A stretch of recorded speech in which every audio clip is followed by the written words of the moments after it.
तर मतदारसंघात उत्साहाचं वातावरण आहे, लोकांचा चांगला प्रतिसाद मिळतोय असं वर्षा गायकवाड यांनी जो आहे तो विश्वास व्यक्त केलेला आहे।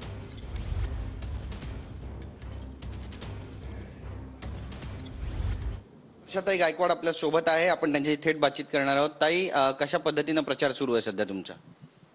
खूप छान उत्साहाचं वातावरण पूर्ण मतदारसंघात दिसते। आज सकाळी पण मी मॉर्निंग वॉकला गेले होते, तेव्हा पण लोकांनी सांगितलं की आम्ही महाविकास आघाडी बरोबर आहोत आणि ज्या तऱ्हेने 10 वर्षाचा केंद्र सरकारचा कारभार राहिलेला आहे, आज मोठ्या प्रमाणामध्ये जे आहे ते संविधान संकटात येण्याची शक्यता आहे आणि त्याचबरोबर लोकशाहीला सुद्धा जे हे सरकार आहे केंद्रातले फार मोठ्या प्रमाणामध्ये घातक सरकार आहे अशी सर्वसामान्य माणसांची प्रतिक्रिया होती आणि त्यामुळे लोकांनी ठरवले यावेळेला जे आहे ती लोकशाही विरुद्ध हुकुमशाहीची जी आहे ती लढाई, त्याच्यामध्ये आपण लोकशाही टिकवली पाहिजे, भारताचं संविधान टिकवलं पाहिजे आणि महाराष्ट्राची अस्मिता टिकवली पाहिजे।